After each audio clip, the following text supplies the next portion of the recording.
Hello again. Okay, thanks to Leah Cooperman, we have a new question. Where is my necklace?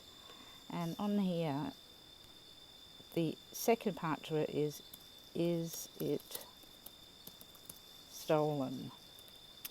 So it's an event chart. The date for this one is the 18th of March, 2015. And it was 3:46, and the town is, I don't know how to say it, but Horary.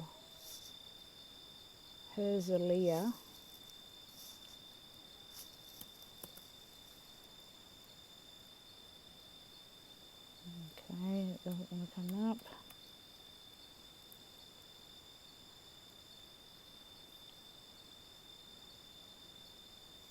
Horary, Israel. There we go.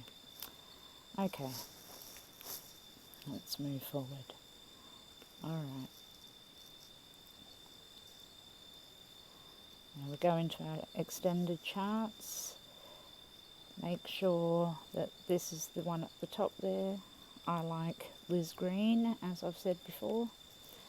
I'll go down. I'm going to make this Regiomontanus. I just like the way that it reads.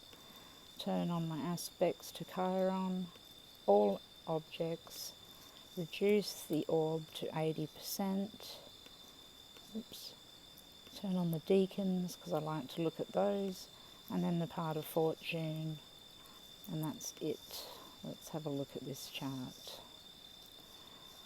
Okay, so where is my necklace and has it been stolen? Alright, so this person thought that perhaps a cleaning lady took the necklace. So first of all, we want to have a look really at that. But first let's dedicate a significator to the necklace. That is the second house cusp. The second house cusp always rules jewellery.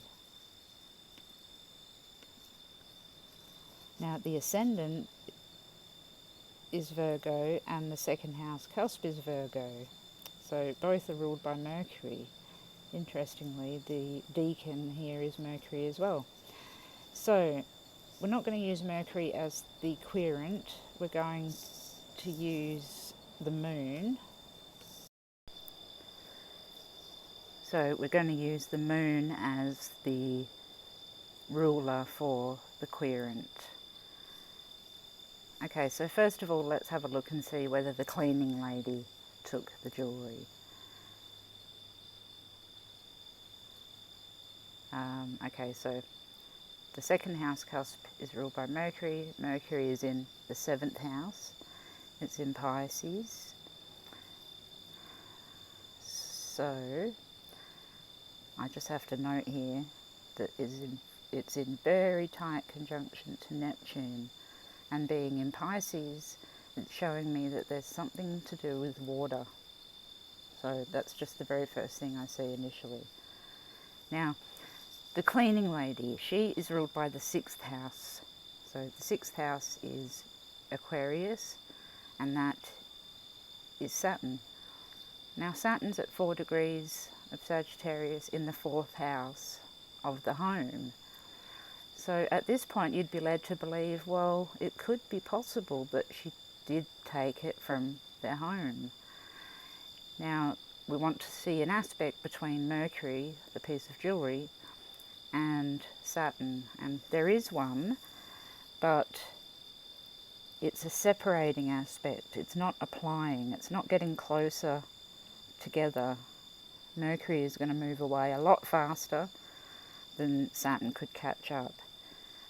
And one would expect to see the jewellery itself, which is Mercury, in the 6th house if the cleaning lady actually took it. So I'm going to just take that off the cards for the moment. So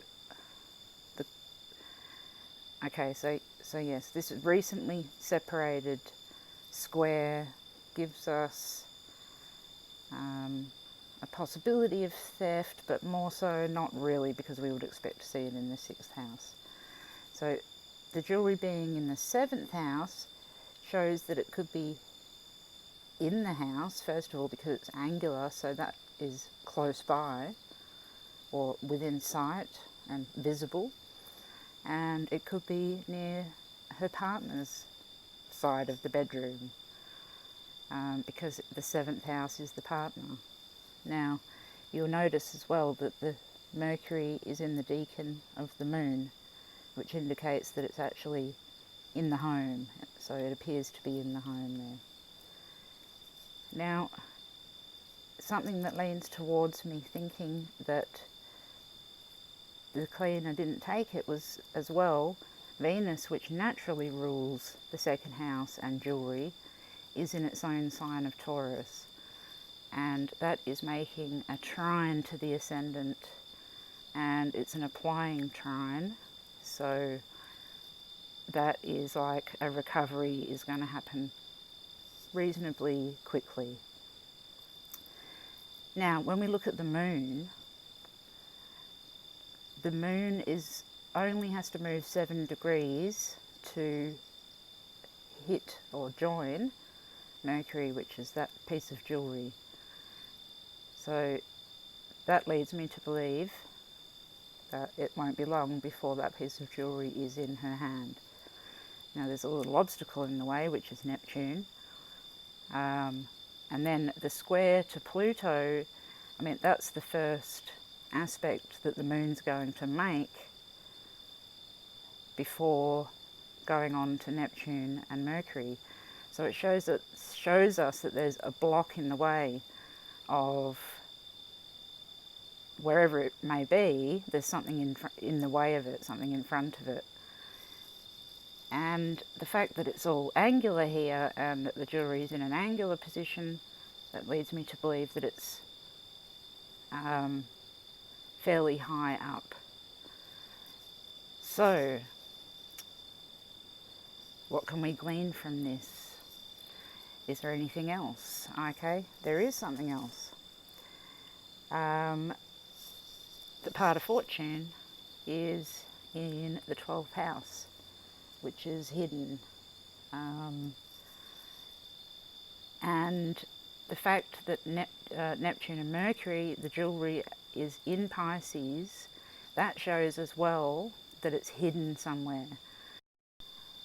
In a bag or a box, or it's a 12th house thing. So it's within something and behind something, it appears. So I can tell you the result straight away because I know what it is. The necklace was found, and it was found in her husband's wardrobe, on the wardrobe, but behind a shelf. So the shelf, which is Saturn, was in the way of this necklace, and it was inside, get this, a beach bag. That's that Pisces. So it was inside a beach bag. Amazing. The part of fortune's in the 12th house. 12th house is ruled by Neptune and Pisces. It's the beach. Now the obstacle, which was Saturn, the thing that we thought was perhaps the cleaning lady, is perhaps the querent herself not acknowledging that it's anything other than the cleaning lady with this square, and just didn't even look hard enough because she was so adamant that the cleaning lady actually took it.